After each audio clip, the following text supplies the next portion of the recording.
안녕하세요. 뉴스반장입니다. 대한민국의 주권은 국민에게 있고 모든 권력은 국민으로부터 나온다.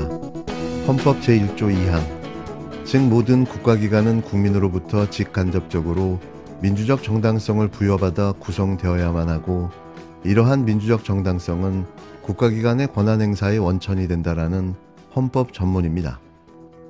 그렇다면 정당의 당권은 어디서부터 나오는 걸까요? 맞습니다. 당원에게서 나옵니다. 그건 너무나도 당연한 원칙인데요.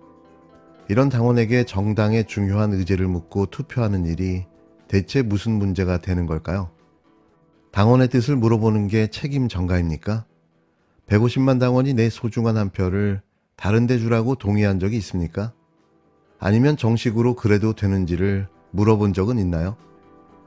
대한민국 민주정당에서 전당원 투표를 통해 당원들의 의견을 묻고 수렴하는 일이 왜 지탄을 받고 비판을 받아야 하는 일이 된 걸까요? 이 모든 책임을 당대표의 결정으로 돌려 오히려 그 책임을 물으려는 의도가 있는 것이 아닌지 하는 의구심마저 드는데요.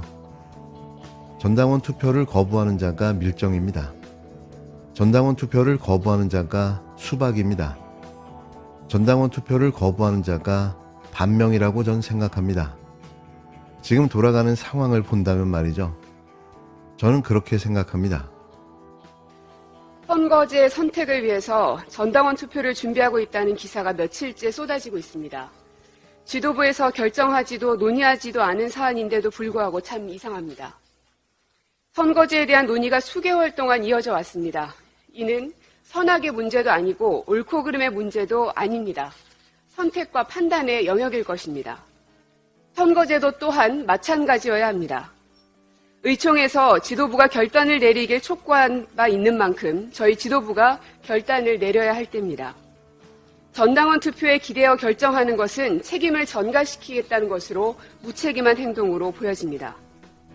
우리는 과거 위성정당을 창당할 때, 서울, 부산 보궐선거 후보를 공천할 때 전당원 투표로 동의를 얻어 실행했지만 그 이후 큰 후폭풍에 시달렸고 지금까지도 떼고 싶어도 떼어지지 않는 꼬리표로 남아 있습니다. 숨지 말아야 합니다. 총선은 국민들과의 시간입니다. 어떻게 하는 것이 국민들에게 사랑받고 국민들의 신뢰를 회복할 수 있는 길인지를 최우선에 두고 판단해야 합니다. 국민들에게 사랑받는 길의 선택이 당원들에겐 더 큰 자부심과 자긍심을 선사할 수 있는 길이기 때문입니다. 책임 정치를 해야 한다고 생각합니다. 그러자고 국민의 대표로 국회의원을 선출했듯이 그러자고 정당의 대표로 지도부를 선출했을 겁니다. 어떤 결정을 하든 어딘가에 기대려 하기보단 국민의 심판을 두려워하며 책임지는 자세로 임해야 할 것입니다. 2일 민주당 최고위원회의에서 고민정 최고위원의 발언입니다. 저는 이 발언을 듣고 고 최고위원이 이상하다는 생각이 들었는데요. 왜 그는 전당원 투표를 반대하는 걸까요? 그가 말하는 논리가 과연 맞는 말일까요? 전당원 투표가 왜 책임을 당원에게 전가하는 행위일까요? 마치 자신은 제3자인 양 유체이탈 화법으로 떠들어댔지만 결국 모든 책임을 이재명 대표에게 돌리려는 수작으로밖엔 보이지 않았는데요. 그가 원하고 노리는 게 바로 이 점일 겁니다. 이번 총선에서 비례대표를 어떻게 선출할지를 두고 민주당 내 의견이 분분합니다. 전당원 투표로 방식을 결정하자는 의견이 무책임한 행동이라는 거센 반발에 부딪히면서 결론을 내지 못하고 있는데요. 결국 이재명 대표에게 모든 결정을 떠넘기고 말았습니다. 2일 민주당 지도부 회의는 초반부터 공개적으로 격양된 목소리가 나왔는데요. 이는 의도되고 계획된 목소리였습니다. 그 당사자는 바로 고민정 최고위원이었는데요. 그는 전당원 투표에 기대어 결정하는 것은 책임을 전가시키는 것으로 무책임한 행동으로 보여진다며 목청을 높였습니다. 4시간이나 걸렸지만 회의는 결론을 내리지 못하고 당대표에게 결정을 맡기는 것으로 마무리됐는데요. 당의 입장을 정하는 권한을 이재명 대표에게 위임하기로 한 겁니다. 이번 총선 비례대표 선출 방식을 어떻게 할지가 갈등의 핵심인데요. 선거가 2달 남짓 남았지만 민주당이 입장을 미루고 있는 사이 정청래 최고위원과 당원들은 전당원 투표에 맡기자고 제안했습니다. 하지만 이런 주장은 정치적 결정을 당원 투표에 넘기는 게 천벌을 받을 짓이라는 유인태 전 국회 사무총장과 당원을 당권 호위대로 활용하는 거라는 최재성 전 민주당 의원의 공개 비판이 나왔는데요. 당원 투표에 맡긴다는 건 사실상 이재명 대표 주장에 손을 들어줄 거라는 겁니다. 아니, 당원들에게 전당원 투표를 통해 의견을 묻는 게 이렇게 광분할 일인가요?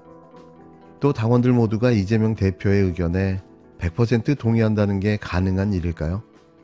저는 이들의 궤변을 이해할 수 없습니다. 이 대표의 입장은 거대 정당에 유리한 권역별 병립형으로 알려져 있는데요.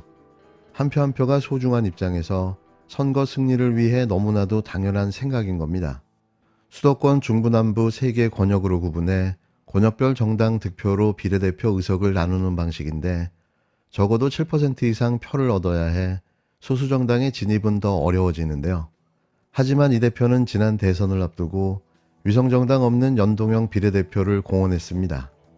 당신은 그게 옳은 선택으로 판단했던 거죠. 그런데 이제와 당원 투표를 한다는 건 이 대표의 말을 바꾸기 논란을 피하기 위한 도구로 이용된다는 비판을 받고 있는 건데요. 민주당은 4년 전 위성정당을 창당할 때 서울 부산 지역 보궐선거 당시에도 당초의 입장을 바꾸기 전에 온라인 당원 투표를 실시했고 당원의 요구에 따라서라는 근거를 마련했습니다. 일찌감치 8년 전 총선 방식인 병립형을 당론으로 정한 국힘당은 이 대표의 결정을 압박하고 있는데요. 이게 압박할 거리가 되는 걸까요? 오히려 자신들은 자신들에게 유리한 방식을 결정해놓고 과거 대의를 위해 선택했던 불리한 선거 방식을 강요하고 있는 건데요. 너무나도 뻔뻔스러운 거죠. 이 대표는 오는 일요일 문재인 전 대통령을 만난 뒤 광주를 찾을 예정인데요. 이후 총선 승리를 위한 단합을 강조하며 선거제를 결정할 거란 전망이 나옵니다. 왜 당원들의 소중한 한 표를 어떻게 할지 왜 당원들에게 묻지 않는 걸까요? 당원에게 묻는 게 무책임한 일일까요? 책임을 전가하는 일입니까? 전 이걸 주장하는 이들의 논리가 더 이상하고 기괴하기만 합니다. 잘돼도 비판받고 욕을 먹고 잘못되면 독박을 쓰라는 건데요. 이거야말로 책임을 회피하는 게 아니면 뭘까요? 강선우 더불어민주당 대변인은 2일 연동형 병립형 비례대표 선거제 결정을 위한 전당원 투표 방안을 이재명 대표에게 일임하기로 했다고 밝혔는데요. 강 대변인은 이날 국회에서 기자들과 만나 최고위원회의에서 선거제와 관련한 허심탄회한 소통이 있었고 선거제 관련 당의 입장을 정하는 권한을 이 대표에게 위임하기로 했다고 전했습니다. 다음 절차를 묻는 말에는 아직 정해지지 않았다고 답했는데요. 결국 이들이 원하는 게 이거였습니다. 이재명 대표에게 총대를 매게 하는 일, 독박을 씌우려는 일 말입니다. 이준석 신당을 제외하고는 다 민장 니네 부자니까 표 나눠줘 이거거든요. 그냥 어려운 얘기 할 필요 없어요. 예. 다 먹으면 어떻게 니네가. 니네 부자잖아, 표 나눠줘. 본질이 그거라고 생각합니다. 그리고 연동형에 대해서 여러 가치를 주장하시는 분들의 일리 있는 주장 또 가만히 들어가 보면 민주당 이번에 의석 많이 가져갈 거잖아. 좀 나눠줘야지. 그냥 그거예요. 저는 그런 요구할 수도 있다고 생각이 들어요. 그분들 입장에서. 근데 이거는 그 표를 나눠줄 당사자에게 물어봐야죠. 그러면. 민주당 지지층에게 이 표 나눠줘도 되겠냐고 물어보는 과정이 한 번도 없었잖아요. 네. 저는 그래서 그 당원들에게 묻는 절차 필요하다고 봅니다. 왜냐하면 표를 나눠줄 당사자는 그 사람들 아닙니까? 의원들이 아니라. 네. 의원들이 무슨 힘이 있어? 자기가 한 석밖에 없는데, 한 표밖에 없는데 자기들도. 그래서 저는 이 물어보는 절차는 꼭 필요하다고 봐요. 그래. 여차저차 큰 대의를 위해서 우리 표를 나눠줍시다. 이렇게 지지자들이 당원들이 결정하면 나눠주는 거죠. 나눠줄 사람한테 물어봐야 되는 거예요. 저는 그렇게 생각합니다. 예.